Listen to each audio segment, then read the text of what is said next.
and the species of birds that prefer not to take food from ground level. There are many designs available, but those incorporating a simple and straightforward tray will often be the best. Look out for a raised rim around the edge. Raised rim. Look out for a raised rim. Look out for a raised rim. Look out for a raised rim. Look out for a raised rim. Look out for a raised rim. Look out for a raised rim. Look out for a raised rim around the edge so that the food doesn't fall off. But there will need to be a gap in the rim at each corner to allow rainwater to drain away. Lots of bird tables actually have roofs, but it really won't bother the birds too much either way. It's really important that you are able to clean your bird table thoroughly for hygiene reasons. So Bear this in mind when you're choosing, because sometimes those that are the most visually attractive are not necessarily the most practical. I reflect Nachbestimmung, which you can't get around. So here's another effect for which we have no parallel in everyday experience itself, and which you can't get around. So here's another effect for which we have no parallel in everyday experience itself, and which you can't get around. So here's another effect for which we have no parallel in everyday experience or in classical physics. In fact, how does the uncertainty principle square up with everyday work? Well, to have a reasonable chance of potting that brown, I need to know its position, and I want it to stay put while I'm lining up the shot. Well, I think I know its position reasonably well, and it's stationary, which means that its momentum is zero. In fact, isn't delta p zero as well? And in that case, doesn't delta x times delta p equals naught?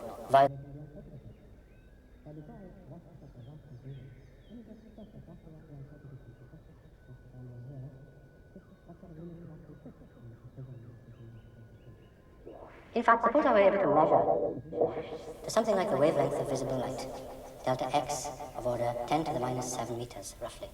Then if I put in that sort of number, which is very small for delta x, I find delta px is about 10 to the minus 28 kilogram meter sec minus 1. Well, what does that number tell us? Well, you can check this for yourself, but what it means for a billiard ball is that we'd have to wait a million years.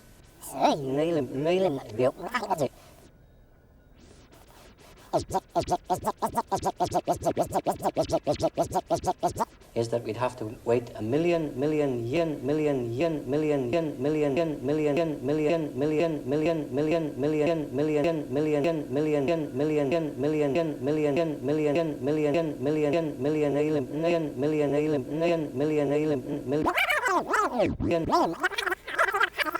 for yourself. Well, you can check this for yourself, but what it means for a billiard ball is that we'd have to wait a million years.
before it moved about a millionth of a millimeter. Million years before it moved about a millionth of a millimeter. Not much of a movement. In fact, in everyday language, it's perfectly stationary. Once again, then, the ideas of quantum theory are not contradicting the everyday world. It's just that the effects are so small that we are never going to observe them. Let's see if I can pot the ground. Well, no trouble.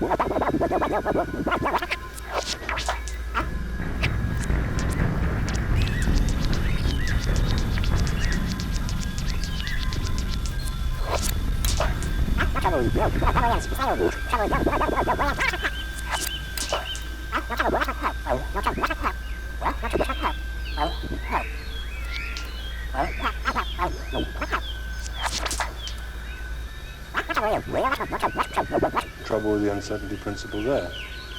But things are very different when we look at electrons.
Should be able to make simultaneously and momentum any accuracy.